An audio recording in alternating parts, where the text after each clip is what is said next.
seats. We'll get started in just a minute. I am Cindy Woman. I am the committee lead for Adult Faith Formation.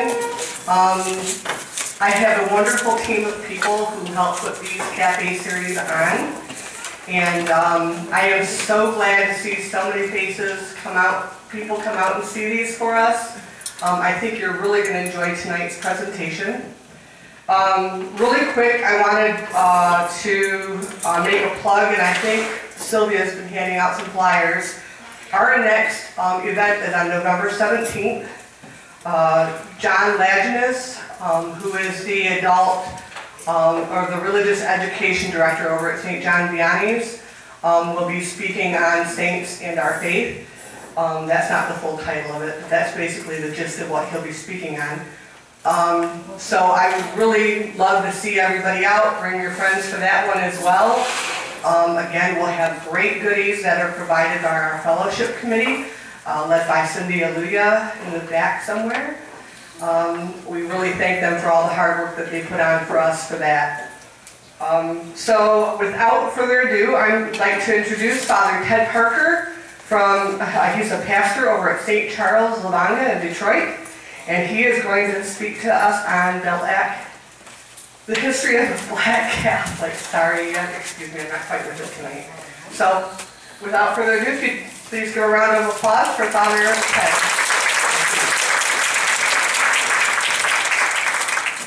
Well, good evening, St. Blase. Wow, it's wonderful to be with you tonight.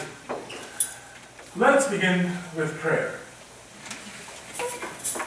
In the name of the Father, and of the Son, and of the Holy Spirit, amen.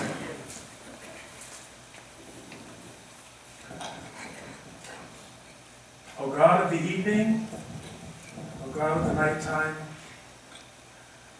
we are in your presence this evening in order for us to have an experience of learning and to have an experience where we come together to know more about your people who make up your magnificent body.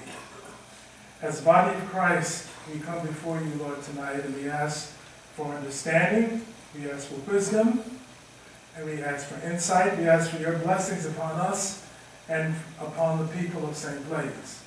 Bless us, and in this place, bless us so that as we take leave of this place tonight, we will do so with a sense of hope and encouragement. We make this prayer in your name. Amen. Amen. In the name of the Father, of the Son, and of the Holy Spirit. Amen. Very glad to be with you tonight. I was asking Mary, when should we break? She says, well, either go all the way through or break whenever you want to break. So, we'll break at some point. I don't believe in just talking all the way through. Now, as we go through this and as we talk about this, if there are questions, I would like this to be more of a dialogue than just my talking to you. So please feel free to ask questions as we go along. This was quite something for me to put all of this together. And it just took a couple of days to kind of get it together. Then after I had gotten it together, I was worried about getting everything. So it's hard to get everything, and I didn't really touch upon everything. But anyway, we're here to talk about the history of Black Catholics in the United States. The history of Black Catholics in the United States, most of our material is coming from this book. Mary, does this? To the right of on the dial. Look down the point here. Not yet. Right here. Most of what we'll be talking about tonight comes from this book, The History of Black Catholics, written by Father Cyprian Davis, a Benedictine at St. Meinrad Abbey in St. Meinrad, Indiana. So, where does this all begin? This all begins in Luke's Acts. As you know, the Gospel of Luke comes in two parts. When we look at the New Testament, the way it's set up, you would think that it's something else in between there. But it really is Luke, and then Acts is a continuation of his Gospel. And it's all about the Philip and the Ethiopian eunuch. And this is how we look at the beginning of the church among the people of African descent in Africa. And this is a long sort of journey, but there are all of these connections. And so let me just read a little bit from the Acts of the Apostles. This is chapter 8, verse 26. The angel of the Lord spoke to Philip, "Get up and head south on the road that goes down from Jerusalem to Gaza, the desert route." So he got up and he set out. Now there was an Ethiopian eunuch, a court official of the Candace, that is, the queen of the Ethiopians, in charge of her entire treasury, who had come to Jerusalem to worship and was returning home. Seated in his chariot, he was reading the prophet Isaiah.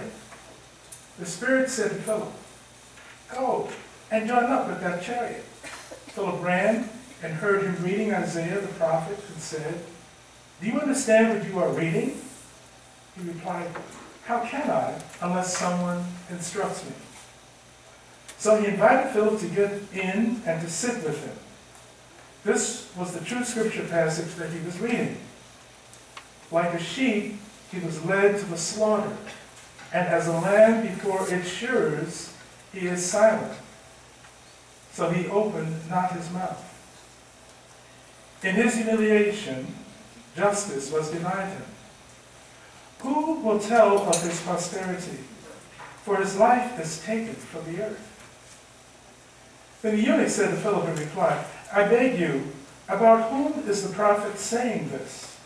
About himself, or is it about someone else?" Then Philip opened his mouth, and beginning with the scripture passage, he proclaimed Jesus to him. As they traveled along the road, they came to some water. And the eunuch said, "Look, there is water. What is to prevent my being baptized?" Then he ordered the chariot to stop. And Philip and the eunuch both went down into the water, and he baptized him. When they came out of the water, the Spirit of the Lord snatched Philip away. And the eunuch saw him no more, but continued on his way rejoicing. Philip came to Azotus and went about proclaiming the good news in all the towns until he reached Caesarea. This passage, we have the beginning of Christian faith among the people of Ethiopia, because this Ethiopian eunuch, who belonged to the court of Candace, was on his way back home. And this is significant for us because we trace this as a way that the scripture is saying that this good news of the gospel is now spread to all the world, to all the known world. Okay? These are some images of that experience. I wanted us to get an idea of Ethiopia. Now, Ethiopia is south of Egypt, and when I was in school a century ago or so, I used to think that Egypt was some other place than Africa, But it is on the African continent, and it is an African place. And south of that is Ethiopia. In the north, if we go up north, the northern part of this map is Egypt. And in Egypt, there's another Christian group there, the Coptic Church. The Copts, they're commonly known as Copts, C-O-P-S, meaning the Coptic Church. They are an ancient group of Christians as well. And so that would be another patriarchy, if you want to use that word, in the north. And down here in Ethiopia, especially in Amhara, that's where many of the Christians are located, although they're kind of all over. Ge'ez is the traditional language of Ethiopian worship today, and there are over 40 million Ethiopians who are in union with Rome. For a while, some of the Ethiopian Christians were not in union with Rome, and I think back in the 1920s, many became more uniate, the term is uniates, who are in union with Rome. On the bottom here, you just have an example of worship.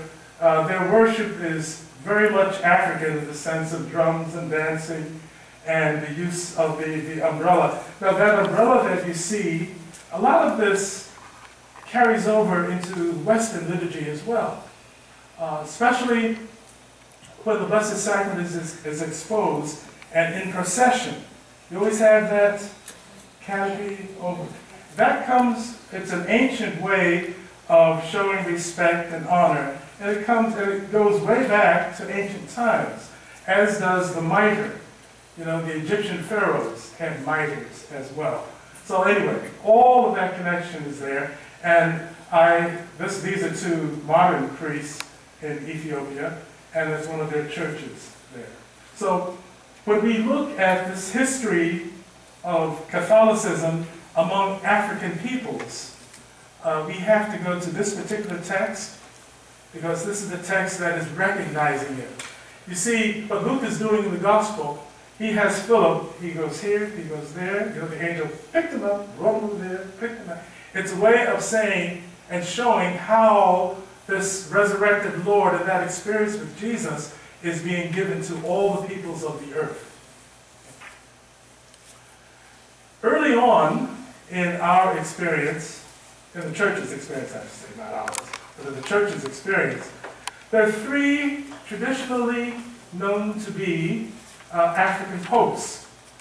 Oftentimes, I think when you say African, it's almost like talking about people from Louisiana. I'm not sure if there are any people here from Louisiana. But if you're from Louisiana, you could be partially African, a third African, a quarter African, 1/16 African blood. You know, the way we do the race thing is interesting. You know, one can look very, very African, and one can look less and less so, until one looks white, but one is still African. See? So there are all of those kinds of degradation, degrees. It's not a degradation, it's a degree of differences. So here you have these three popes. Now, St. Victor is considered an African pope, and he is known for fixing the date for Easter. The early church had a big problem as trying to find a real date for Easter, and he is the pope who fixed the date for Easter. You know, after the first vernal equinox, the first moon after the first vernal equinox, that kind of thing. Saint Miltiades. Miltiades was the second of these African popes, and he's responsible for the Lateran Council. Now, the Lateran, that whole building of the Lateran was Constantine's private household. And when Constantine became a Christian, he actually became a Christian as he was dying. He was baptized. Anyway, before he died, he gave that over to the Bishop of Rome. And the Lateran is to this day considered the church of the Holy Father. And there was a council held there by St. Miltiades. And the point of the council basically was that sacraments do not depend on the holiness of the minister. It's one of the issues that came up at the time. One of those issues that was resolved is that holiness, the sacrament does not depend, the effectiveness of the sacraments do not depend on the holiness of the minister. Hopefully you can see why. We'd be in trouble. Saint Gelasius is the third, and Gelasius is known for the sacramentary, for the Gelasian sacramentary. The sacramentary is, do we know what the sacramentary is? When we were at Mass, the priest reads from that book with the prayers in it. That's the sacramentary. Okay? And as you can imagine, over the centuries, there have been many, many, many different sacramentaries. We have a current one, and as you know, what did we do a couple of years ago? The bishops changed what happened in the Mass? The language of the Mass was changed, okay? And we had new sacramentaries, remember? Okay, we're kind of used to them now. But about 2 years ago or so, everybody was saying, oh, what is this? You know, and also with you and with your spirit, and what is all this? Remember we were going through that? Well, that's the change in the sacramentary. Okay? That was the change made in the sacramentary. Well, Blase came up with one of the first sacramentaries. Why do we have the sacramentary? We have it because, as was said, not every presider at the liturgy is able to pray in an edifying way. One of the ways of trying to resolve that is to make sure everybody says the same thing. Now, you can say the same thing and still not be edifying.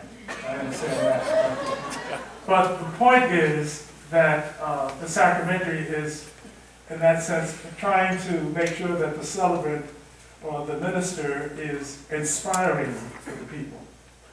There were to be many, many sacramentaries over the years. African saints. I think it's good for us to look at the Roman world and to look at the lands of this Roman world. You see Egypt down here, and it doesn't mention, you don't see Ethiopia, but you do see Egypt here. You do see the northern part of Africa. And all of this, you know, this is the Roman Empire. And what this means is, going even into Britain, and what this means is that the Romans, okay, Roman culture, Roman influence, Latin language, all of that is the norm. The way your money, your culture, your life, the politics, all of that is now spread all over this empire. It is truly a large empire. And the reason why I'm saying that is because when we speak of these saints, you know, when I was a kid growing up, I had no idea that St. Augustine is considered an African saint. You know, no, because all the images I would see of Augustine, he was not African. He looked like a regular Caucasian bishop or person. You know, what is this? Well, Tagaste is where he was born. That's modern day Algeria. His mother was born there. He was born there. It's northern Africa. You know, he was considered, not much is said about his skin color. We don't really know about his skin color as much. But we do know that he was African, and we do know that he was converted by St. Ambrose, baptized by him in Milan. And at the age of 34, he became Bishop of Hippo. A lot can be said about Augustine, but this isn't a lecture on Augustine. His mother is St. Monica. You know Monica because everybody knows how she prayed for her son to be converted. We all know that story about Monica. Anthony of Egypt is an ascetic. And Anthony of Egypt has always been portrayed as a dark-skinned African, at least with the pictures that I've seen of him. Saint Perpetua and Saint Felicity, we don't know when they were born, but I would just say this. Those Roman, they're in Carthage, is where they're from. But these ladies, especially Perpetua was a very, very wealthy young lady. And what was interesting about those early Roman martyrs, Cecilia being one of them, of course, those early martyrs, these were women of great, great wealth and influence. And what brought people to come to know Jesus was the fact that they not only provided, going back to Paul, they provided worship in their home, okay, many of them, but they provided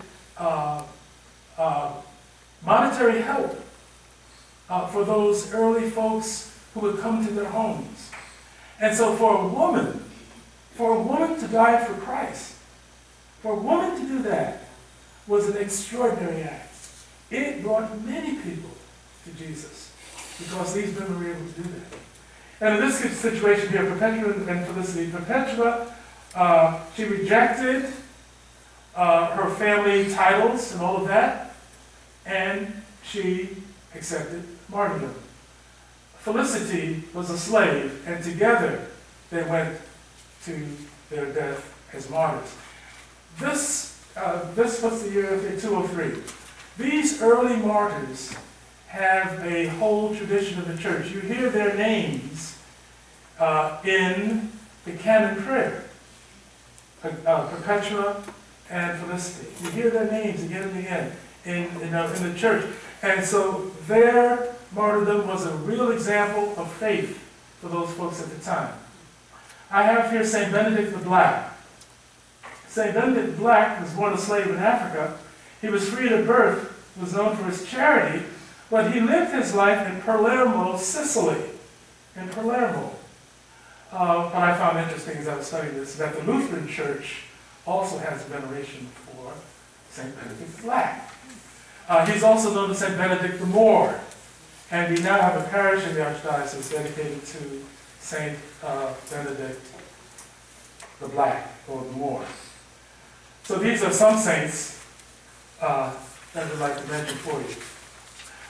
Now, slavery is not new. I think we all know that slavery existed among the Greeks, slavery existed among the Romans. It's not a new thing. The slavery that would happen in the New World is a different sort of thing, in the sense that it was extremely difficult, and because of skin color, it was a caste as well as an economic condition that put you in that kind of place. So, in Europe, especially after the 1470s, and Henry the Navigator and all those folks who came to the New World, slavery then was, people in Europe, let's say, were aware of slavery, and some had slaves.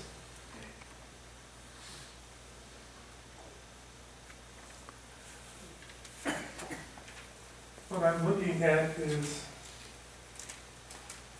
let's see.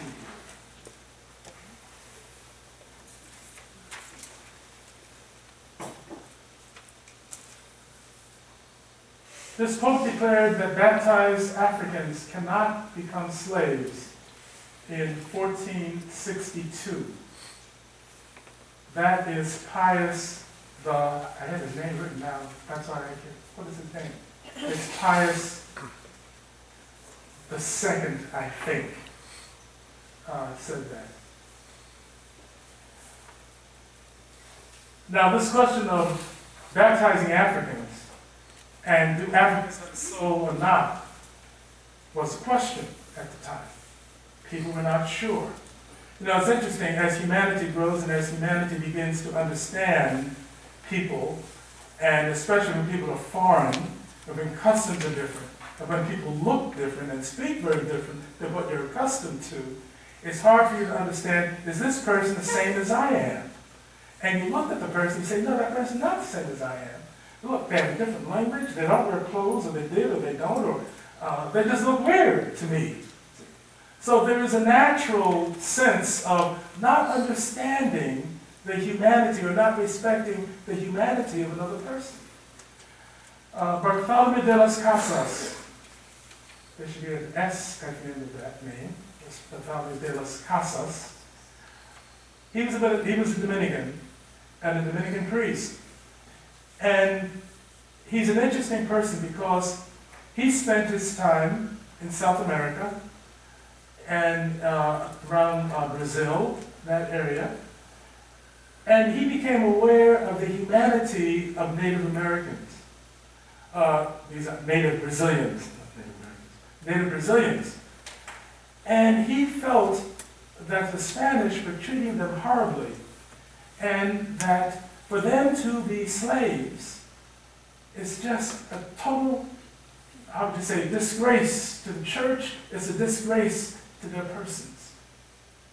They should not be slaves. So Bartholomew de las Casas goes 4 times to the Vatican. Can you believe that? Now, that took, what, 4 months? Or, you're going by ship, right? 4 times he went back and forth, having discussions in the Vatican about the humanity. Do people have souls or not? And so, he came to the conclusion that, and you see, here's the problem. He's Spanish. The Spanish are there. There's work to be done. It's a colony. We have to get the production happening. The Indians are doing this work. Who's going to do it if they don't do it? Well, the founder de las Casas thought that, well, we're not sure if Africans have souls or not, was the conclusion, okay? And so it's okay if they come. And so, in 1474, Africans could become slaves if they were not baptized. Don't baptize them. And that question about souls was a problem for him. And it's said that later on in his life, he recanted his position. He changed his position toward the end of his life. But Bartholomew de las Casas, here is a statue of Bartholomew de las Casas. I'm not sure what country this is, but that's a statue from there, and that's a painting of Bartholomew de las Casas over there. Peter Claver, St. Peter Claver, got to know Ignatius of Loyola and became one of the first Jesuits. And when he was ordained, it was said, toward the end of his life in 1616, that he baptized over 3,000 slaves at the port of Cartagena. Sorry, that's not spelled out there. He died from malaria, from going aboard those ships. What Peter Claver would do when the ship would come in, he and his associates would go onto the ship.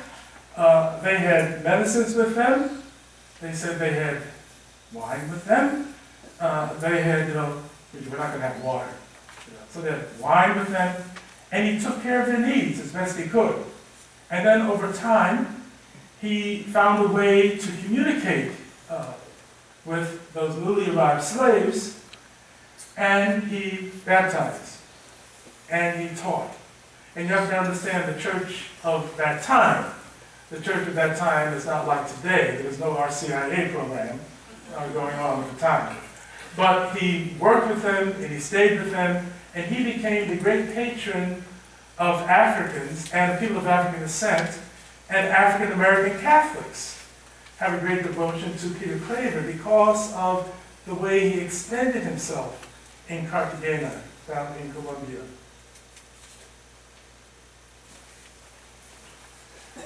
In 1839, Pope Gregory XVI condemns the slave trade for all Catholics. There is one God, one faith, one baptism. Those who are not with Christ are against him, and they disperse unhappily who do not gather with him. Therefore, without a doubt, they will perish forever unless they hold to the Catholic faith, hold and inviolate. How about that?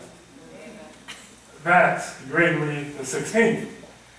And according to Father Davis here, it didn't seem like he would be the kind of person who would say something like this, that slavery is now forbidden. But he is the one who did say that. Black Catholics in the United States. Now, this is sort of interesting too. How do we get these black Catholics in the United States? Think of the Spaniards, and think of Spain, and think of Spain and its empire. Think of Spain in Florida, think of Spain in California, and there you sort of have the beginnings of something. 4 men arrived in Mexican territory, which is now Florida. They established themselves in what is now St. Augustine, Florida, in 1536. And by 1565, it was this big, it was an outpost for the Spanish Empire. They called the place St. Augustine. St. Augustine later will become a diocese. Okay? And from 1763 to 1784, Great Britain controlled Florida. Catholicism was just about wiped out. But those first folks who came, okay, some of them were of African descent. And so if we're talking about black Catholics, you know, these are black, Spanish-speaking folks who were in Florida. Now, the Nuestra Señora de Los Angeles, we know that as Los Angeles. We know about the Franciscans who were missionaries all up and down the California coast because it was Spanish territory. So they established Santa Monica, Santa Barbara, all of those towns, those are now cities, were all missions, Franciscan missions back then. In 1781, 11 families from Spain settled with military escorts in what's now Los Angeles. These families were Catholic, half the adults were black, 2 were Spanish, the rest were Native Americans.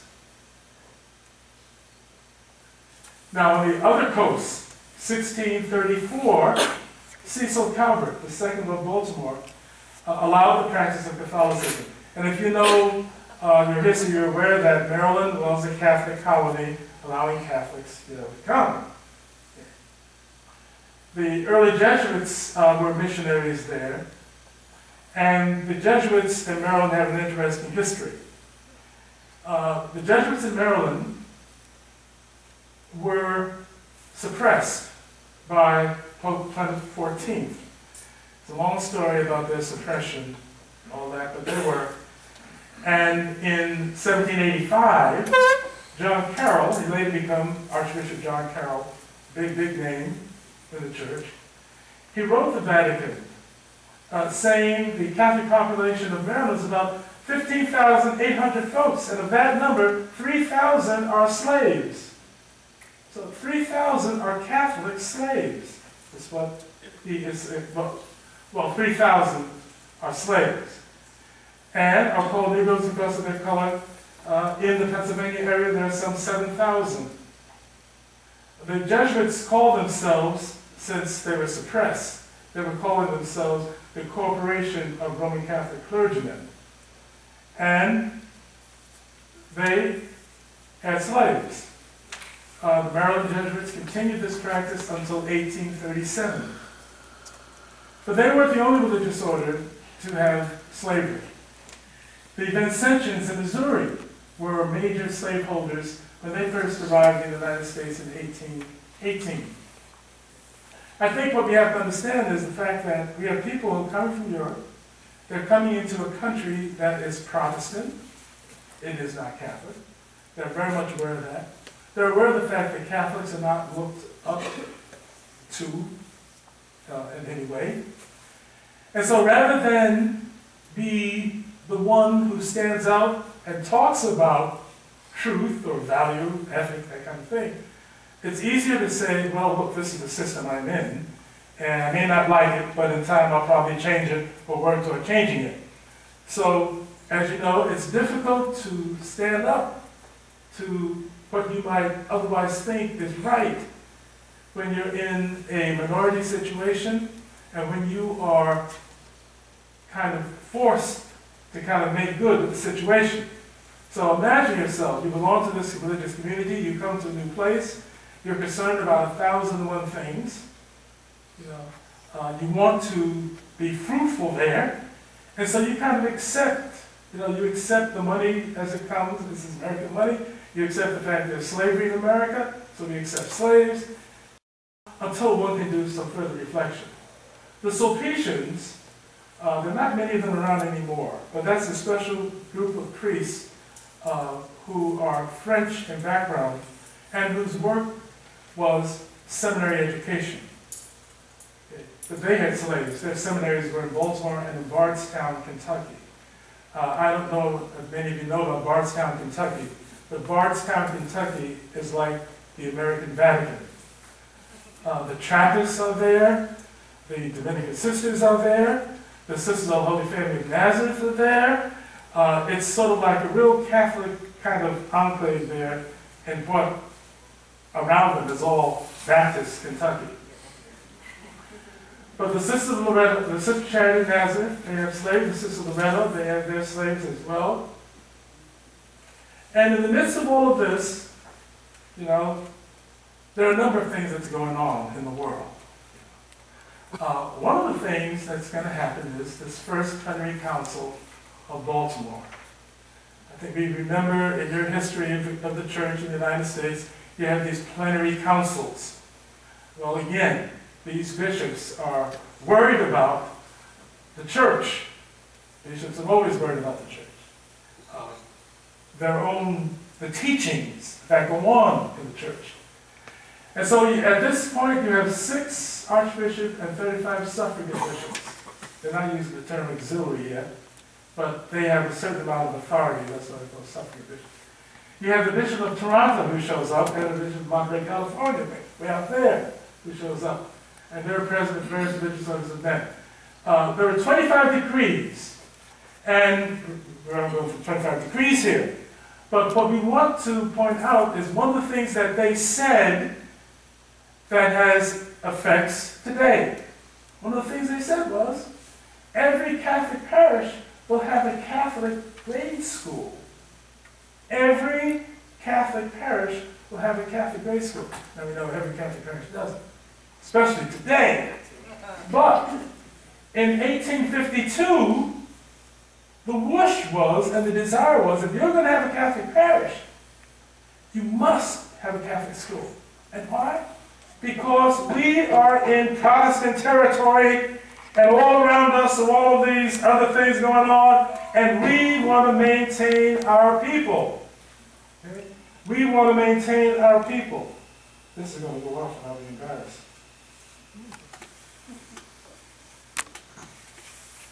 Excuse me. Put in some silence here.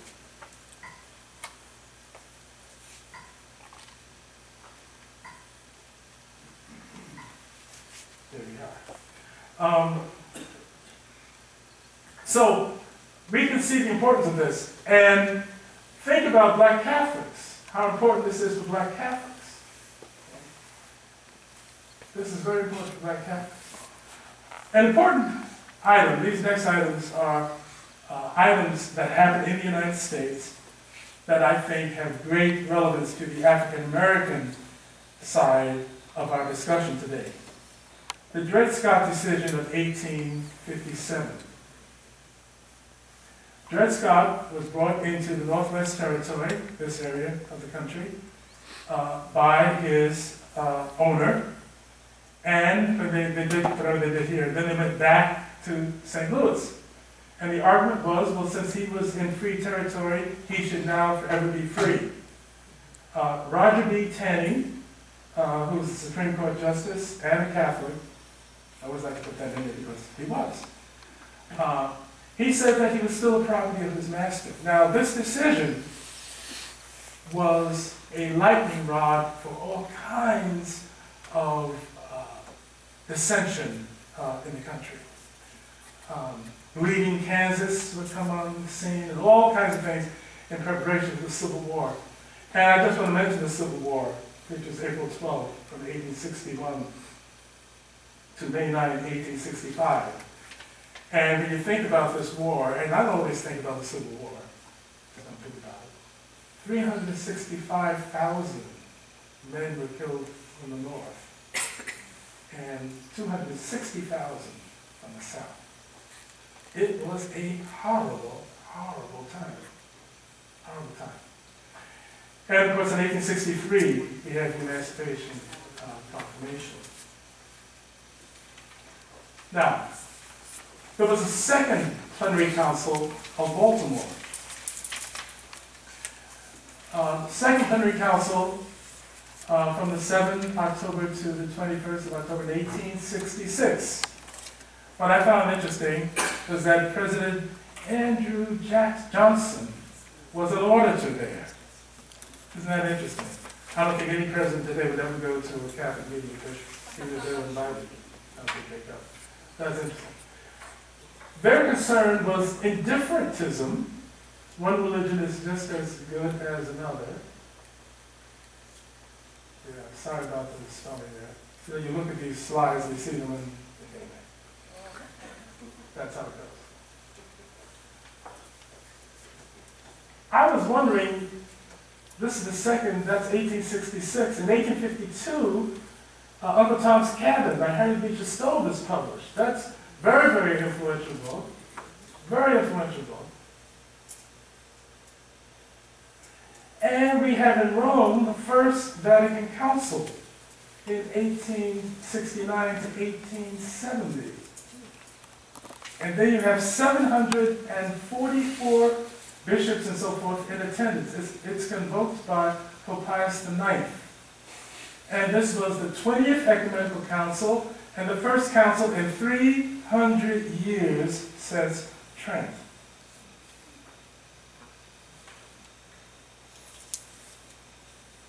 And some of their concerns was rationalism, liberalism, materialism, and all those kinds of things. And of course, papal infallibility was announced. The Third Plenary Council of Baltimore, from 9th of November to the 7th of December 1884, there's 14 archbishops and 61 bishops and all that, the church is growing, did something very important, and we know it as the Baltimore Catechism. How many of us learned from the Baltimore Catechism? See the effect of it? How many years later? Right? Here's one of the questions that is important. In what respect are all men equal? The word men is used, not men and women, but the word men is used. You understand the times, right? All men are equal in whatever is necessary for their nature and end. They're all composed of body and soul. They're all created to the image and likeness of God, and they're all gifted with understanding and free will. They have all been created for the same end, which is God. Catechism was revised in 1891, and it was the standard, of course, until the Second Vatican Council. But what's in it is what I find interesting. The bishops are able to say this, and don't forget, all around them, there's all this turmoil going on in the United States. You know, all this is going on in the United States. The turmoil of race, the turmoil, the situation of the economy and all those kinds of things. And the issues that they talk about, well, they do say a commission is to be established to aid in the mission among Indians and Negroes. So they acknowledge that. They acknowledge that that should happen. Now, we get to the point where in this whole discussion about the history of black Catholics in the United States, we have various groups that come to the country to work in the African American community. The Josephites. Now, some of these communities you may be familiar with, others you may not be. But the Josephites, St. Joseph's Society of the Sacred Heart, was founded in 1866 by Herbert Vaughan at Mill Hill, London. And the vision was, this was a society that was going to be missionary. It was going to be a missionary society. And Vaughan went to the Pope and asked him, where do you think we should go as a missionary group? And it was Pius IX. Okay? Pius IX, that same Pius IX, who started and was part of the First Vatican Council.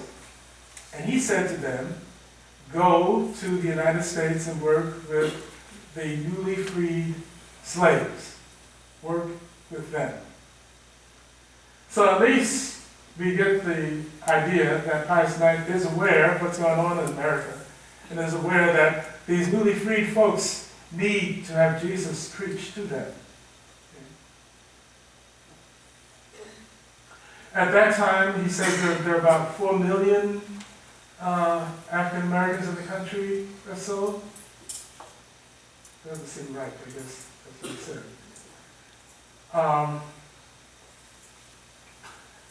This was an agreement with the Second Plenary Council that begged priests who would devote themselves to the service of black people, and 4 priests from Mill Hill came to Baltimore to begin this work.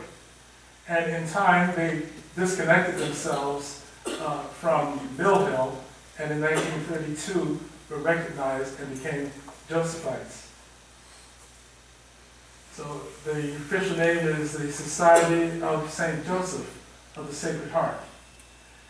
And in their mission statement, it says that this religious society of priests and brothers is committed to serving the African American community. They still are committed to serving the African American community. What has happened with the Josephites is what's happened with lots of religious communities, and that is the number of vocations has decreased. So, the head of their community has gone to Africa, especially to Nigeria, and there are a number of Nigerians who are now a part of the Josephite community in the United States. But the Josephites are a completely American group working in America. So if you are a Nigerian and you want to become a Josephite, it means you'll be working in the United States. In Washington, D.C., they have established the Pastoral Center for research and for cultural studies among African Americans.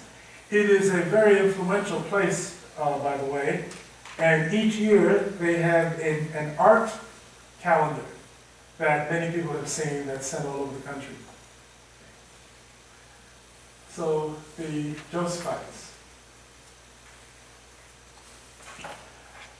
There is an awful lot, there are a number of black religious women in the United States. And when we look at the history of black Catholics, it's amazing how the number now they consider to be about 3.5 million African American Catholics in the country, with 1,300 parishes, about 16 African American bishops. And this great number, it's almost like you don't notice it. You don't notice it if you are maybe in Michigan and in the Upper Peninsula. You may not notice it. But if you are in other places in the country, you can see the great effect of these religious sisters. And the first group we'll talk about are the Oblate Sisters of Providence. Elizabeth Lane was a woman from Haiti. I'm not sure what town she's from in Haiti, but she came to Baltimore. And when she came to Baltimore, one of the things that she was concerned about was religious education for children. Now that's a recurring theme for all these communities of sisters. What's happening to the religious education of children, of African children, of African American children? Who's there? Who's concerned about them? Who's going to bring the faith to them so that they will grow up and have this experience of Jesus as Catholics? And so these women, many of them, well, all of them had their difficulties. By that I mean people considering them to be not true sisters because they're black, not true religious because they're kind of poor, they really don't look good. You see all of these little caps and things they used to wear in the beginning. People saying, "What in the world is that?" And so they were pretty much despised. But don't forget, Baltimore is a very Catholic place. So there are lots of Catholics in Baltimore. So they were supported by many, many, many folks. So that's another picture of the Oblates years ago. And the Oblate Sisters of Providence were also in the Archdiocese of Detroit. They were here years ago, and I'm trying to think of the name of the parish. Anybody know the name of the parish? On 8 Mile. 8 Mile, where we had 2 parishes that became one. And I can't think of the name of those parishes to save me at the moment here. But there were I think there were 5 Oblate Sisters who were here. Does anybody remember the name of that parish on 8 Mile?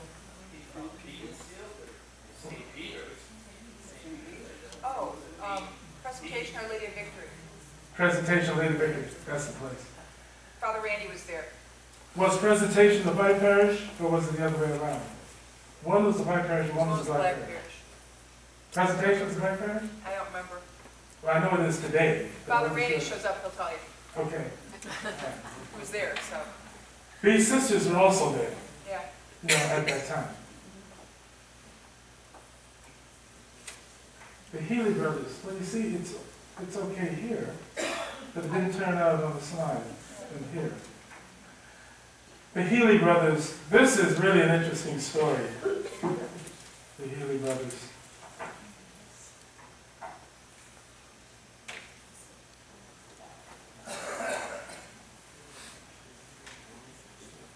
And I thought I had that in front of me.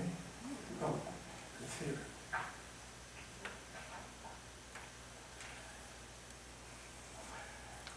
We have to say something about the legacy of the Healy brothers. I think I was a freshman in high school when I first heard about them.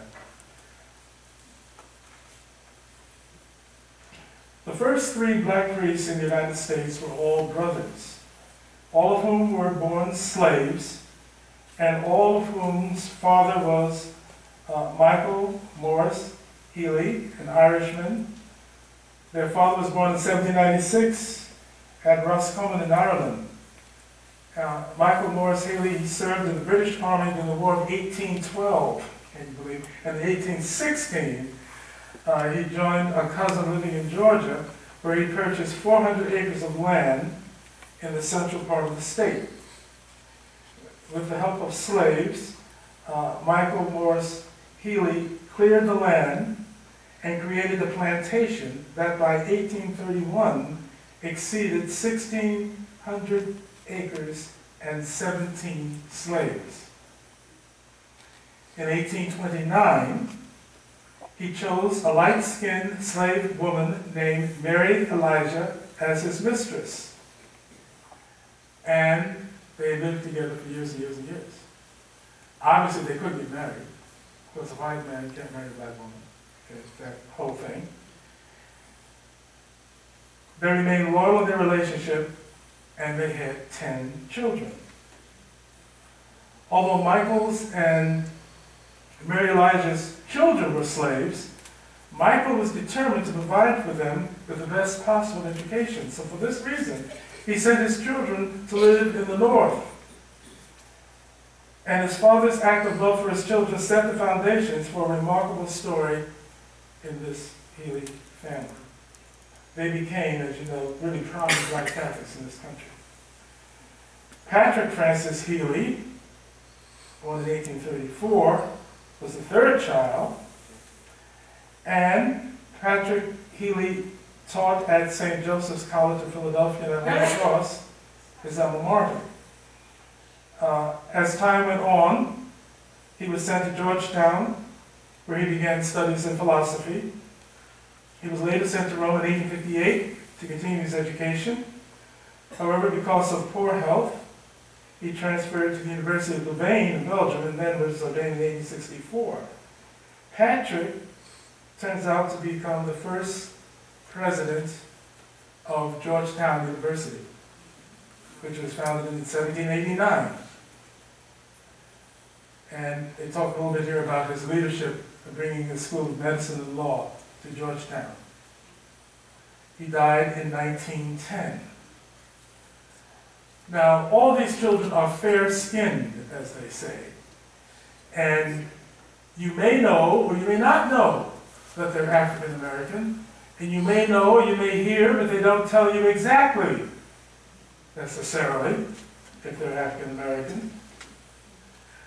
But James Augustine Healy told people. James Augustine Healy was ordained the first black Catholic bishop in the United States. And he was 20 years the bishop of the Diocese of Portland, well, Diocese of Portland, Maine. Maine was Maine and New Hampshire at that time. He established 68 missions, 18 parochial schools, 50 parishes, and the number of Catholic communities more than doubled. The church recognized Bishop Healy's birth by appointing him assistant to the papal throne, which is a rank just below that of cardinal and all that stuff. But the point is that Augustine Healy, that's his picture there, was the first black Catholic bishop in the United States. There is another brother, Alexander Sherwood Healy. He was ordained a priest in 1858. at the North American College in Rome. Now, remember at the time, African Americans could not study for priesthood in the United States. But anyway, recognizing his talents and abilities, he was a candidate, he was presented as a candidate for the position as, I think it was, administrator of the diocese or someplace. But he was rejected because he did have African blood and it was known. He became chancellor for the Archdiocese of Boston and died a couple of years later. In that family of 10, two of the ladies, two of the daughters, became sisters. Now, can you believe all this? From this one family, okay? And from this one situation, you know, here the dad is this Irishman who establishes this big plantation, and the plantation is going well and all that. He marries this woman whom he is loyal to, although, as you know, wouldn't have to be in those days. He wouldn't have to be loyal to her, but he was loyal to her. And the result was an interesting result of these children.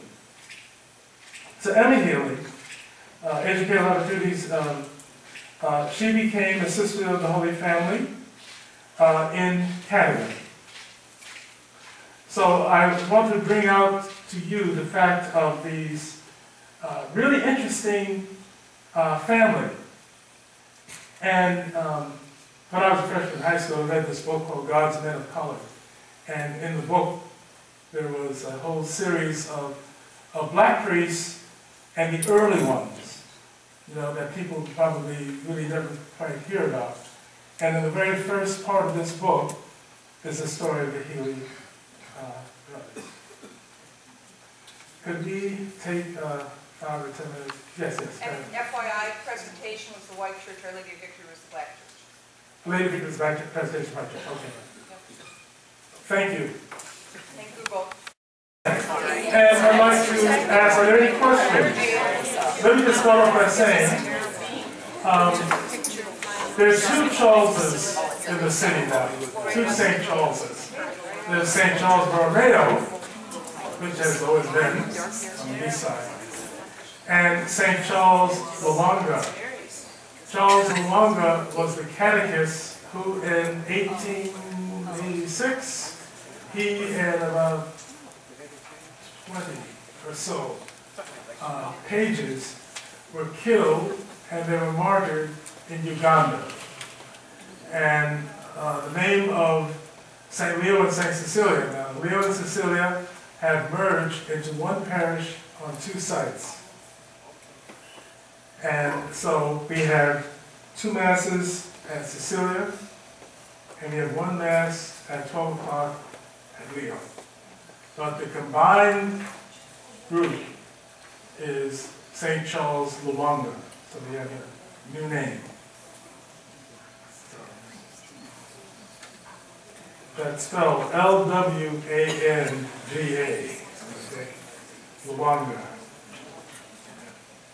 Are there any questions about any of the things we've been talked about so far?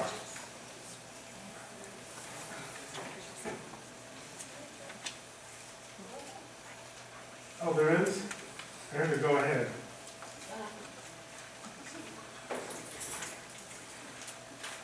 Did it shut off?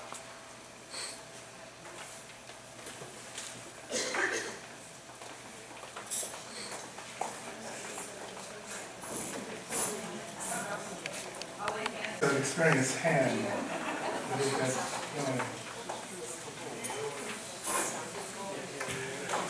Now, I was told that there was a movie about Henriette DeLille and her community, the Sisters of the Holy Family. But it is the Sisters of the Holy Family, not the Sisters of the Holy, but the Sisters of the Holy Family. Let me tell you, I have not yet done a slide thing that's absolutely perfect. Sisters of the Holy Family, Henriette DeLille. First of all, she has a very interesting life, and she is venerable now. I should say the same thing about Elizabeth Lang. Both of them are candidates for canonization these days. And her community was founded in November 21 in 1842. And again, have any of you been to Louisiana? Yes. Louisiana? Yeah. You've been to New Orleans, places down there? Yeah. Well, you know, I'm from Brooklyn.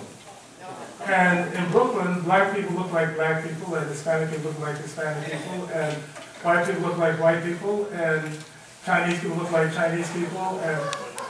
But in New Orleans, that's not the case. So,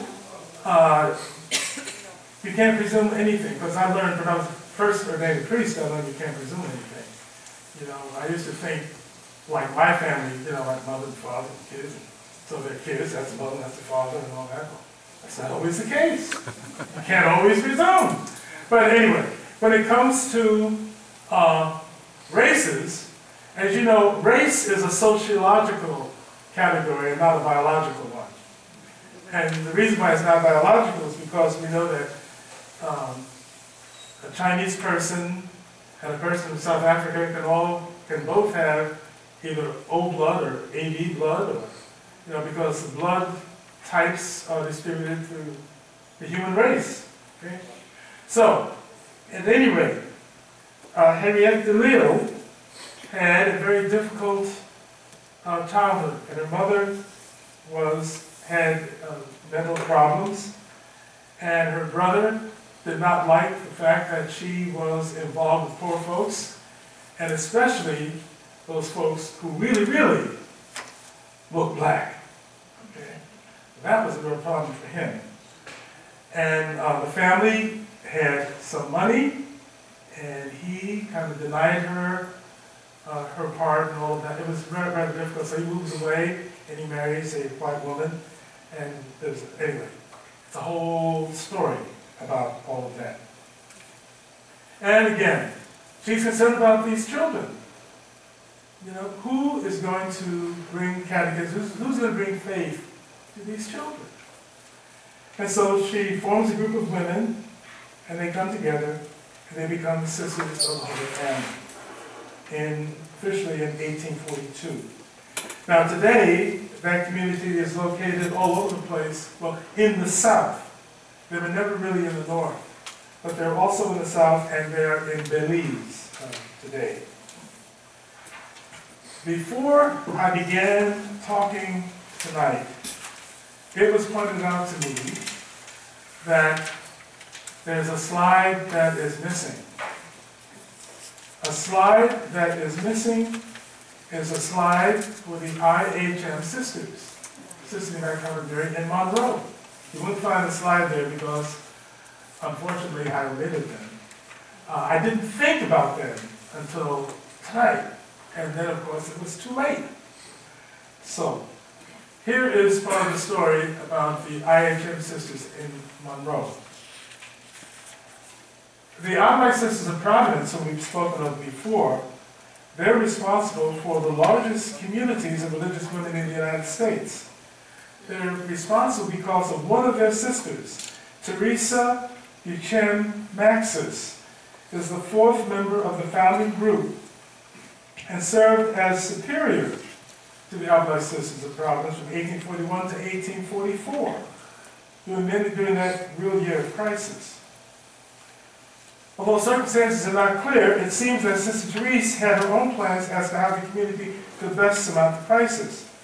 The plan included a change of name for the community and new constitutions.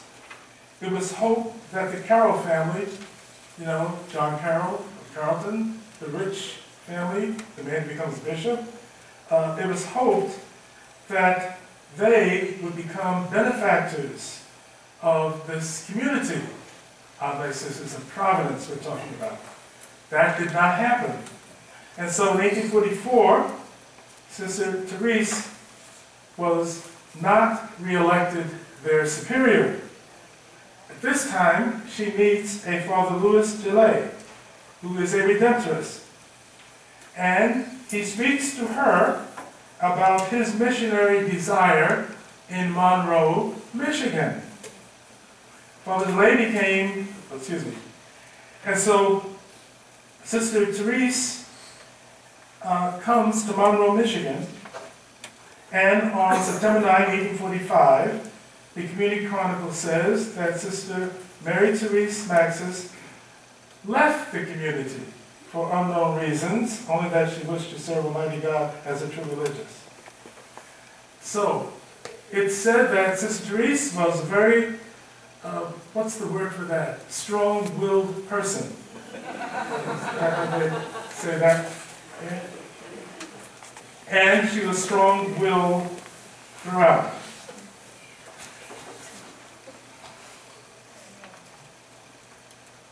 Now, Sister Therese Bichem comes to Monroe, and she begins this community in Immaculate Heart of Mary, IHM Sisters Service of Immaculate Heart of Mary, in Monroe. Now, here in the then diocese, not yet Archdiocese of Detroit, Bishop Peter Paul Lefebvre said that she was too, well, no, I don't think he put it that way. You have to be, finesse it properly. In the course of the misunderstanding, Bishop Lefebvre reached the conclusion that Sister Therese was insubordinate. It's even worse, isn't it? He came personally to the convent April 1, 1859, and relieved her of her rank as superior. It's pretty direct. Later, she and Sister Ann Cousins were sent to a foundation in Susquehanna, Pennsylvania. Lefebvre referred to the race of both Sisters Therese and Ann Cousins in a letter. He says, Sister Therese tried to return to her convent in Monroe, but Lefebvre never permitted her to return. She was also unable to go back to the community of the IHM Sisters in Pennsylvania. Eventually, where is she going to go? So eventually she was invited by the Grey Nuns of Ottawa, Canada. And she lived with them from 1869 to 1885. See, these strong-willed people will go and go. In 1885, she was permitted to return to the IHM convent in Westchester, Pennsylvania, which is another group that she started.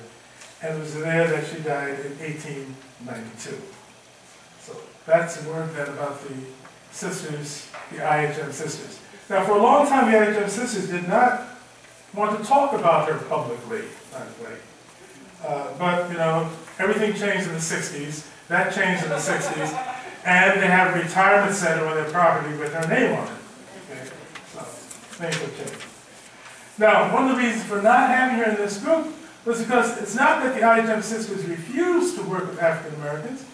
It's just that in the beginning they didn't. And I think they were known for their educational work in this diocese and all around. They're very brilliant, sisters, but the work in the black community per se as a focal point was never their total work. They did work with African Americans, of course, but that wasn't their total focus. Group of sisters that were very important are the Sisters of the Blessed Sacrament. Their title, Sisters of the Blessed Sacrament, for colored and Indian people is their official title. Okay. But they usually say Sisters of the Blessed Sacrament. St. Catherine Drexel. Catherine Drexel, she's from a wealthy Irish family. You might have heard of the Drexels. They're in banking and all that. Their name is still prominent in Philadelphia. She was the heir of millions of dollars. They never say, the sisters never say how much, but it was a lot. Okay? She devoted her life to the cloister, but after she visited the Vatican and a local bishop, he persuaded her. Now again, they're going back to the Vatican. Now, Herbert and Bond did the same thing at the beginning of the Josephites. They wanted to do missionary work. They got the audience with the Pope, and the Pope suggested to them, the Josephite it was Pius the ninth, who suggested that they work in the black community. And here we have the same situation where Catholic Drexel goes to the Holy Father, and he is directing her. Now, trying to think. This is 1891. So remember all those things we said about the councils, and remember the Third Plenary Council of Baltimore saying that there should be work done in the African American community, Native American community, that we need to do that. And so she is directed also to work for the colored and Indian peoples in the United States. February 12, 1891, St. Catherine Drexel pronounces her vows as the first sister of the Blessed Sacrament, and she quickly, by her own money, establishes St. Mark's Parish in Harlem. Now, you see, given the right circumstance and the right situation in the church, you can do anything. Just about. Okay. And the African American community in Harlem was in great need for a church. And when I was in Harlem pastoring, I was at All Saints Church, which is right down the street, really, from St. Mark's. Well, we're like 8 blocks away from St. Mark's. And she, with her own money, established St. Mark's Church, St. Mark's School. Then she immediately sets up a Catholic presence at an Indian reservation in Arizona.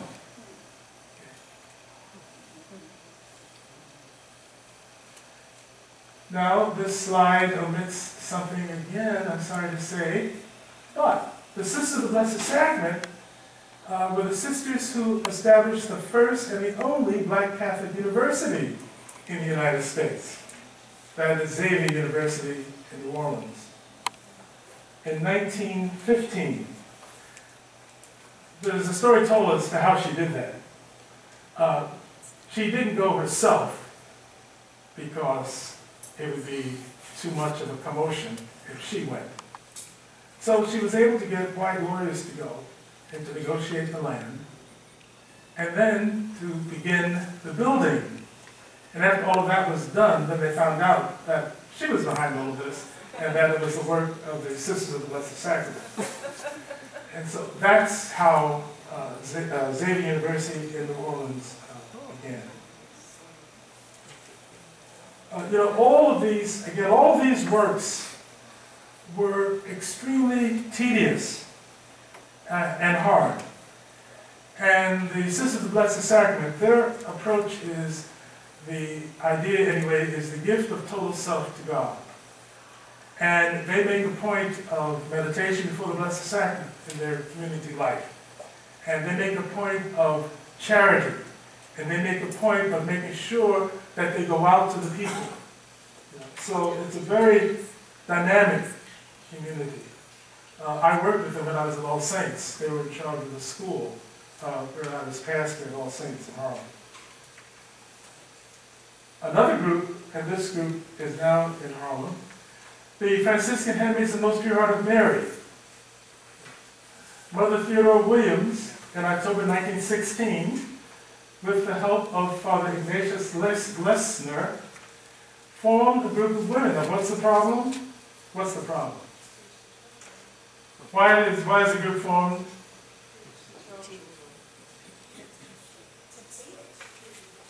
Teach who? Children again, yes. Teaching the children religion. I kind of wonder where would we be without the sisters who, it's not like nobody else was concerned about teaching religion to children. Church is always concerned about teaching religion to children. But black children who were poor, and in Savannah, Georgia, in 1916, who's concerned about black kids learning about faith? Not too many. And so these sisters, again, another group is formed. And from the white community, it's, what are these black women doing? They don't even know what they're doing. They can't be religious. After all, every black woman is promiscuous by nature. You know how the whole story goes. And so they could never. In the Constitution it says to serve those committed to their care with the same care, diligence, zeal, and love as our Blessed Lady served her divine Son. That's in their founding principles. In 1922, Cardinal Hayes invited them to come to New York City. They were glad to go to New York City. The situation in Savannah was not what they wanted. It became more and more and more difficult for them. And so they saw an opportunity to go to New York, and maybe in New York, there could be a flourishing of vocations, but also their work might be enhanced if they would get to New York. So in 1923, they established the St. Benedict's Day Nursery, which still exists, by the way. And the importance of that, there were African-American parents in Harlem, especially, we're talking back in the 20s, you know, people had to work. And for small children, who's going to take care of the children? And sometimes, especially with black folk who were recently arrived in New York, from the South, where were they going to go? Who's going to take care of their kids? You know, in the South, you have your grandmother, you have your aunt, you have people around you. In New York City, it's fast-paced, and all this is going on. Who's going to take care of the kids? And the infants.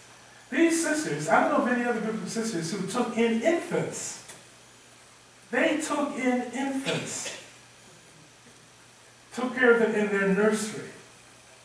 Today, it's a little bit different. I mean, they have children. I don't think they really have many babies anymore. They may, but I don't think they do. But that's what they did. And then that led them to do social work with Catholic Charities in the Archdiocese. And then later on, they became teachers in some of the schools in Harlem. So the handmaids have always administered to the sick and the elderly, and in 1955 they began working at the Kennedy Center. The Kennedy Center is this social network agency in the center of Harlem that takes care of poor people and youth and teens and elderly people and all of that. And in the 70s they established St. Elizabeth Elementary School in Kingston, Jamaica. So these are the sisters. Today, this is about all you have left of them. Very, very small group now. Very small. Now let's say something about black lay leadership. We've been talking about religious quite a bit, but about black lay leadership. Daniel Rudd was one of 12 children, and he's from, guess where? Bardstown, Kentucky. Remember, Bardstown, Kentucky is like the Catholic Vatican, right? And Bardstown, Kentucky, where there are slaves, all those slaves are Catholics. Okay? They're slaves, but they're Catholic slaves, different than other kind of slaves. Catholic slaves. And this guy, this young man here, Daniel Rudd, is responsible for the American Catholic Tribune. He becomes a newspaper person. He is a kind of a prominent newspaper person. Catholic guy, newspaper person. In 1889, he called together the first Black Catholic Congress, where men of African descent traveled to St. Augustine's Church in Washington, D.C. If you go to St. Augustine's Church today in Washington, D.C., you'll find a very vibrant Black Catholic parish. It's been going on like this for a long time. He had difficulties with Cardinal Gibbons. The Cardinal didn't think this was exactly the right thing to do. Why are you going to get all of these folks together in this thing called Federated Catholics? Why do you have to do this? Is there a need for that? After all, we're all Catholics. You know, I don't know if you're familiar, but sometimes the term is, well, we're all Catholics anyway, so why do you need to do that? At any rate, Mass was said there by the newly ordained Father Augustus Tolton. And of course, since the Healy brothers are Black and Catholic and were ordained and dead, Augustus Tolton has always said the first recognizably Black. You know, you have to go through all these things in America with this race thing, right? So he's the first Black priest who actually looks like a Black priest. Okay? He actually looks Black. Daniel Rudd got him to do the opening Mass. This is a bit of controversy here too, because again, Gibbons shows up for all of this, by the way. And at the end, Gibbons has good things to say. But anyway. Now this is another interesting thing that I don't think would ever happen today. President Grover Cleveland invited a representative group to come to the White House. Isn't that interesting? And after this one successful experience, he organizes 5 different congresses in Cincinnati, in Philadelphia, in Chicago, in Baltimore. And what are the issues? The issues are about the need for Catholic schools for African American Catholics, equal treatment in church matters, promotion of lay leadership in the church, promotion of young black men to priesthood. Now, lay leadership. Lay leadership. One of the things that today African Americans talk about with great pride is the fact that we have been saying to the church how important it is for lay people to have leadership in it for a long time. This idea of lay leadership in the church has not always been in the forefront, and I think we all know that. Since the Second Vatican Council 50 years ago, of course, everybody's on board with that now. But people are not on board with that then. What do you think is missing from these issues? What do you think is missing from these issues? When you think about it, what doesn't he say?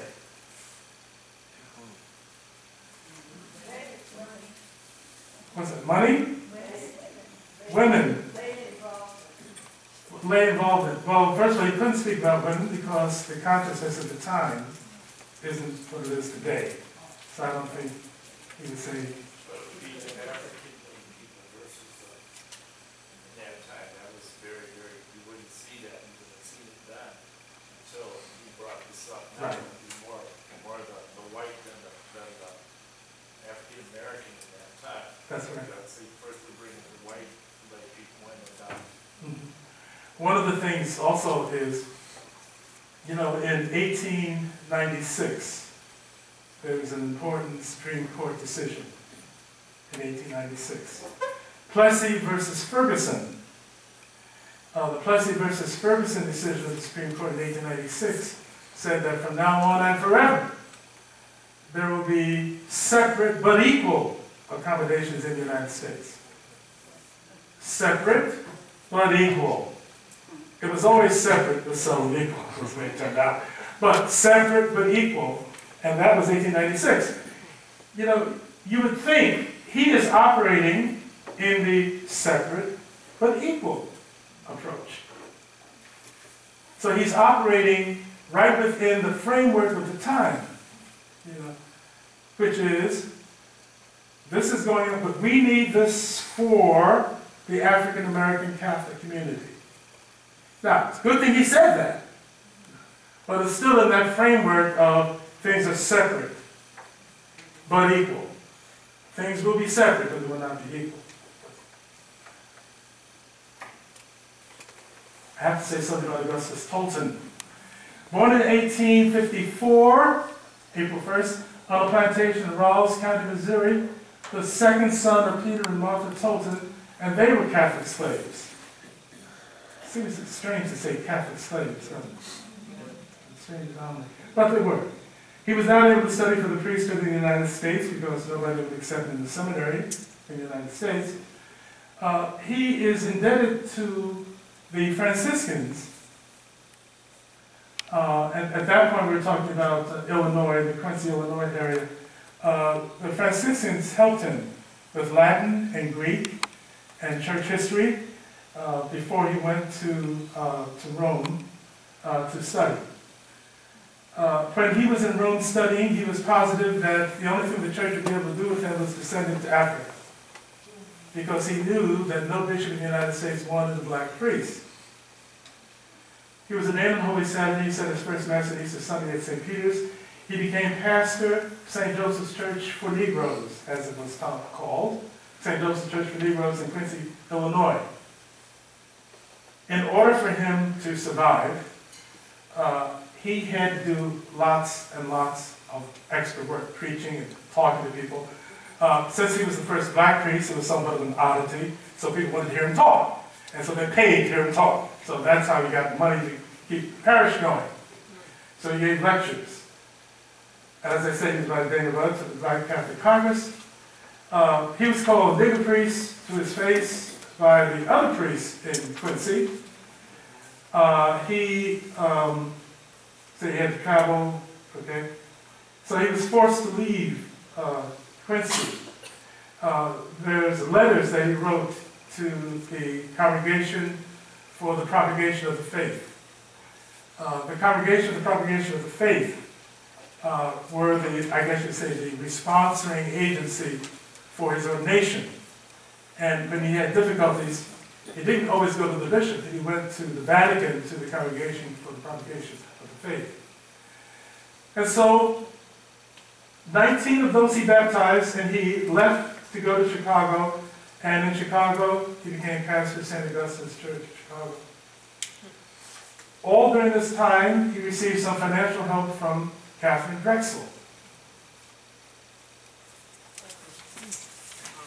And so, this book, From Slave to Priest, published by Carolyn Hamsoff, is available. There you see pictures of him. And today, there are people in Chicago, especially Bishop Perry, who is trying to work for his canonization.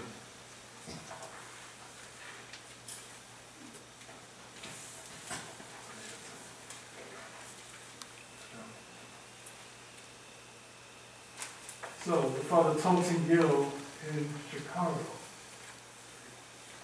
Now, the Knights and Ladies of Peter Claver. This is another story.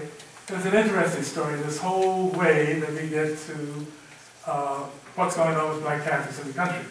September 15, 1909, 30 men went to their local parish and formed what they call a constitution for the Knights of Peter Claver.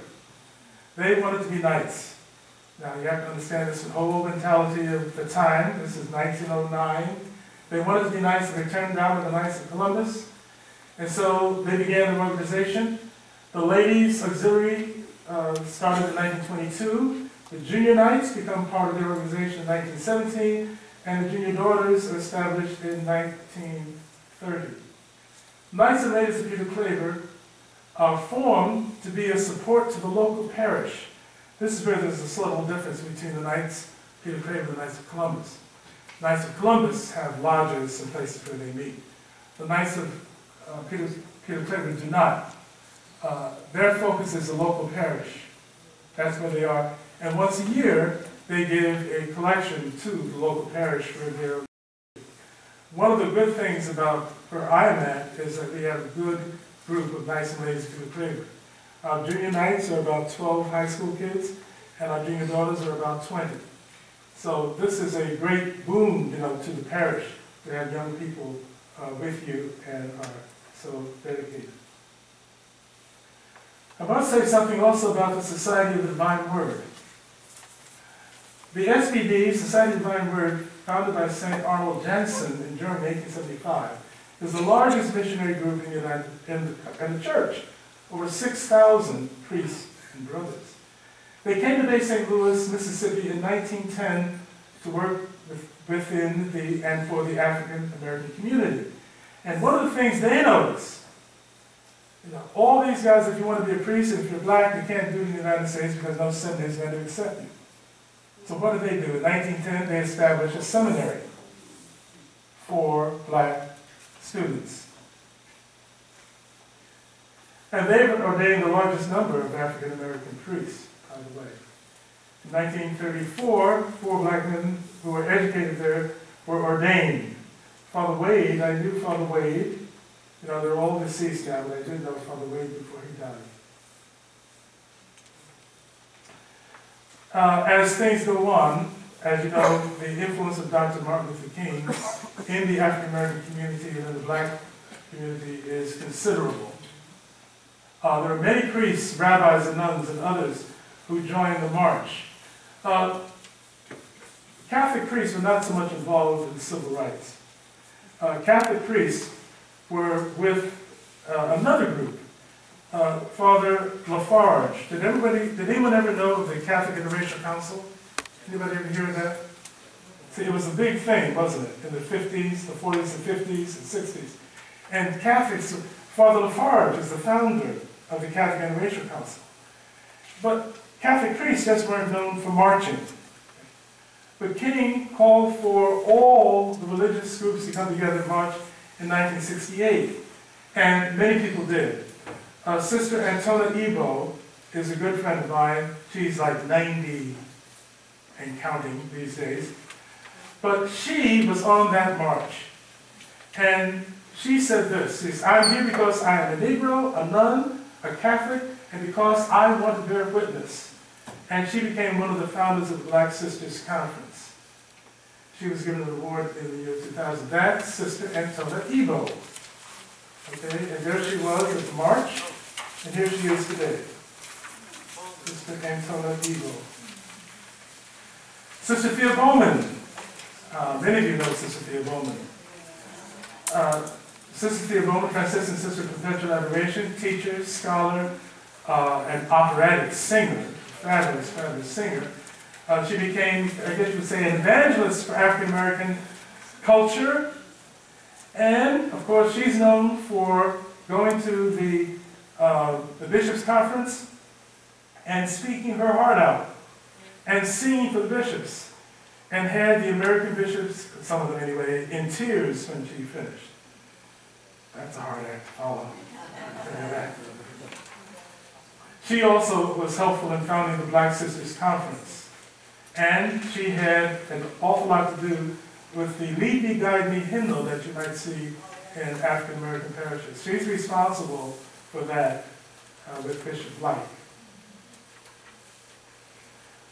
The Black Catholic Clergy Caucus. With the death of Dr. King in 1968, Father Herman Porter, who was a priest of which diocese in Illinois, organized black priests in the United States, and they met at the Sheraton Cadillac Hotel in Detroit for a conference. This was called the Catholic Interracial Conference. 60 priests came to Detroit. They met from April 16 to April 18, and what came out of this was revolutionary. Revolutionary in the sense that, well, some were considered radicals and, well, kiss promotion goodbye, put it that way. So, the Catholic Church in the U.S., primarily a white racist institution, has addressed itself primarily to white society and is definitely part of that society. By saying this, they made the following demands. So they said that there should be greater control of blacks, of Catholic institutions in the black community. They talked about the church's rapid decline among black youth. They said the church is no longer a place of hope, that the black community used to look at the Catholic Church as a place of hope. It's not doing so anymore. Black priests need to be in decision-making positions, and the church is being taken seriously in the black community. More black men need to be priests. Establish a Department of African American Affairs, that later becomes the National Office of Black Catholics. Recruit more black men to become deacons. Must emphasize the training of black Catholic lay people. Nothing is said about women, but that's in 1968. That might be why, not exactly sure. And so, Father Cyprian Davis, History of Black Catholic, that was published in 2004. Black Priests Fight Church, Father Larry Lucas published his book in 1970. Now, there's a lot to say about Father Lucas, but we don't have time for all of that. So, Father Davis in his book says this about this gathering of priests here in Detroit. He says, this meeting, for many, it was a time of painful discovery and sometimes bitter revelation. For all, it was either a time of anger or of deep-seated unease. It was a very difficult time. The idea of meeting and coming together and talking out loud about the church was a difficult thing to do. The result of that meeting, black religious brothers became part of their group. Black seminarians started their own organization. And I must say, I'm glad to say that Father Clarence Williams and I were part of the organization of the seminarians that were started at the time. And then black Catholic deacons and their wives became part of this association. No sooner had the word got out about the priest than Sister Martin Porras Gray from Pittsburgh began organizing sisters. And what did all of this become? It all became the National Office for Black Catholics. Now the Office for Black Catholics today doesn't really exist anymore. But at that time it was led by Father Joseph Davis, and the purpose was to make the church relevant to the needs of the black community. And when it spoke with the other groups, I guess you would say, in cooperation with the other groups. From this has come offices for black Catholics. So in this diocese we have an office for black Catholics. But what's happening is, in our current wave of things, that bishops are closing down offices of black Catholics and are now having offices of, what do we say, cultural diversity. Okay? Cultural diversity seems to be winning over rather than offices for black Catholics. So that's the current thing. There is an association for these administrators as well. The Black Catholic Congress movement by Daniel Rudd did not meet. When he died, it seemed to have died. But in 1987, the Black Catholic Congresses of the 20th century had begun again. And so since then, now this is like every 5 years, black Catholics, priests, sisters, everybody come together as delegations, come together, about 1,000 folks now come together, and talk about what? You know, the first one, religious education of children. We never get away from that theme. Violence, Africa, concern for Africa, but concerns, well, I'm going to come up with a list of various concerns in a minute here. This is some idea about the number of black Catholics in the United States.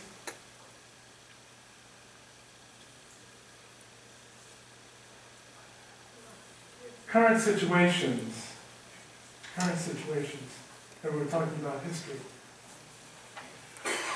What is it that is of concern for the black Catholic community? Well, some of the things that are concerns for the black Catholic community are the concerns for all Catholics in so many ways. I mean, we are one church.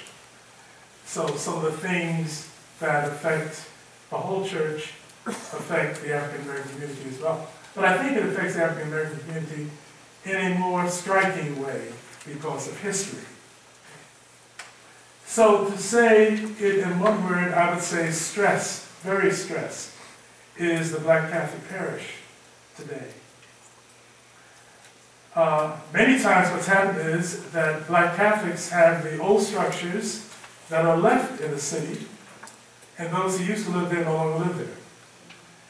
And what happened is that, let's say if it's a strong Polish parish, and it's in the city, and the Polish community leaves, then those who are in the city, if they're black, inherit a huge church, and there are fewer of them than there were the Poles who were there before. And you put that together with the world as it is, the money situation and jobs and all that other kind of stuff. And so it means then that those churches, and oftentimes the black Catholic churches, are stressed. Every church is stressed. But I think in the black Catholic community, we might say that being stressed is like a normal thing. The lack of finances, the struggle to keep Catholic schools. We lost our school in 2010 to the charter situation. We were charging $2,000, and we had people who couldn't pay $2,000. Not a whole lot of money, but again, if you don't have it. So, changing attitudes about church. The entire church in the United States is dealing with that. Not just the black community, but everybody is. I mean, what should church be today? How can we be more effective today? You know, you're saying that here at St. Blase, they're saying that every place in the diocese. How can we be more effective? In the Black Catholic Church, here, and I dare say anywhere in the country, they're asked the same question. How can we be effective? How can we do more? How can we be more? You know, so that goes on. The struggle to encourage faith among Black Catholics. Ferguson, Missouri, you know, this whole matter of race. The matter of race is not over, but it is something that is ongoing. It's the kind of discussion that I thought 20, 30 years ago that, you know, it would be just a past thing, we didn't have to deal with it. But it's still here. I'm concerned about the parish there is the Church of Blessed Teresa of Calcutta. That's the local parish in Ferguson, Missouri. And I think we need to pray for the people of the parish, who are Black people and white people and Filipino people. We need to pray for them that somehow they are able to deal with that struggle, that fire of violence that's around them. I don't think we pray for them enough. Members in prison. I was a prison chaplain at Fishkill Correctional in New York for, how many years? 10 years. And the people of the Black community who go to prison, I think we have a particular concern for people who are in prison. You know, we simply have to be concerned about them and work with them when people are released. Identity questions of all kinds exist. You know, we can get to the question of, well, who is Black anymore? Or what does it mean to be Black? Or what does it mean to be, and all those types of, phenomenological kind of questions are around us all the time. You know, not just being Catholic. What does it mean to be a Black Catholic? Do you always have to say Black? Why do you always have to say Black? You know, well, I guess you don't always have to, but I think we need to work with other parishes that are not in Detroit. I think we're all concerned about our teens, violence in the community, and of course the need for worship. You know, what is there about our faith that's important? The first thing is always worship. Worship. So that's why we exist, is to give praise to God.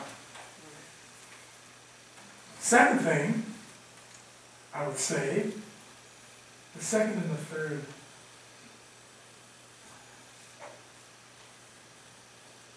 service to one's neighbor. You know, we exist to be servant to one's neighbor. Another thing too is morality, how we act. I don't think we can separate any of those from what it really means to be a Catholic person. So, that's it. Yes, sir. What you said about faith, I would say, meant that how are we going to pass it on? Through your presentation, there are a number of very interesting events in the history that are somewhat embarrassing. If you put them all together, you know, there was the first Black mayor of Detroit, Tolton Young, put a number of us in a difficult situation when he made a statement about the fact that he was refused entry into St. Joseph's High School in downtown Detroit. Yeah, I heard about that. My question to you is, taking all this into consideration and thinking about the young people, how are we going to pass it on? I have children and a lot of grandchildren, and there's so much doubt. Even kids that are in Catholic school are coming up with things to doubt the faith, no matter how hard. The nuns, a few nuns that are still there, and the few priests that are still there, and the lay teachers are tremendous. I know a lot of them. How are we going to get over this? How are we going to pass it on? admire you, and I think this was a wonderful presentation. I think I'm going to walk out of here feeling that it's worth it that we can do it. Yeah, but you know, I mean, that's always the question. I think that's the reason why the Gospels were written. How are we going to pass this on to our young people? This experience of Jesus. How are we going to pass that on? And so, they did the latest invention, and the latest iPod for them was the Gospels.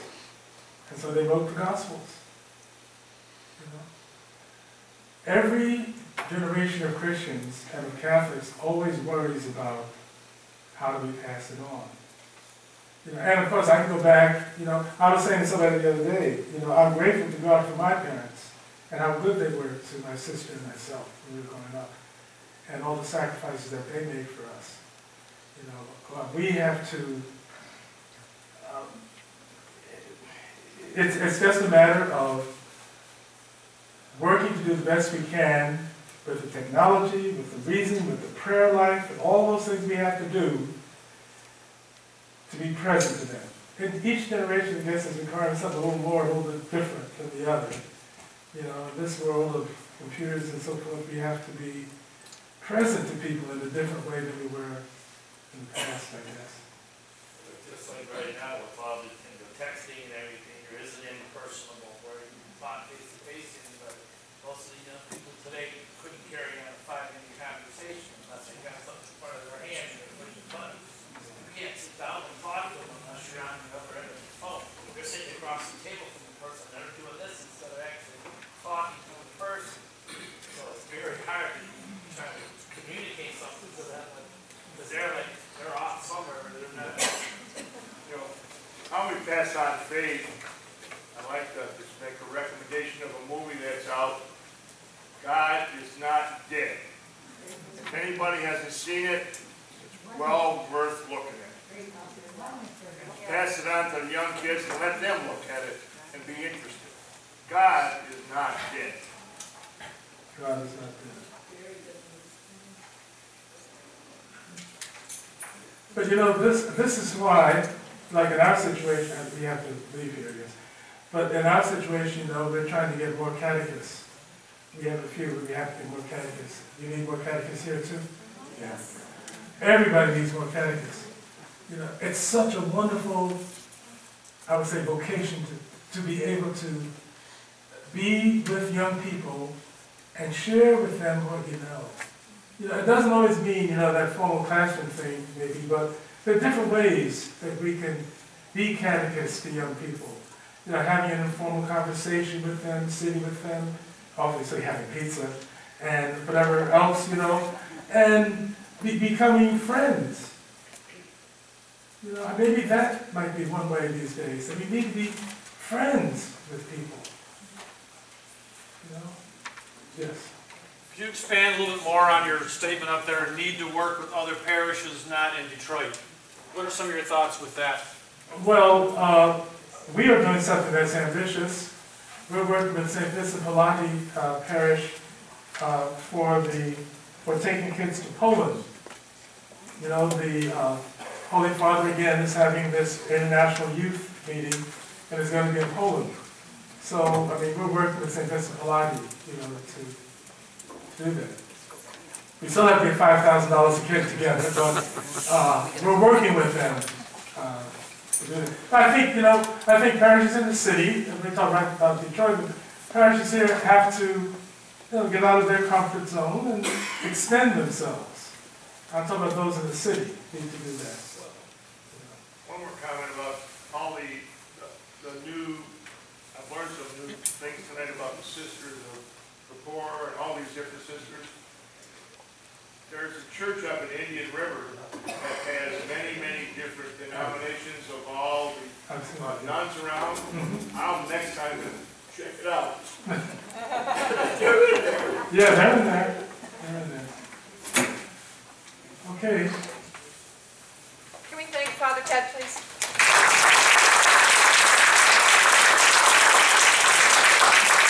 I think we need to have you come back for round 2, however. Thank you very much. Son, and to the Holy Spirit, as it was in the beginning, is now, and ever shall be, world without end. Saint Blase, pray for us.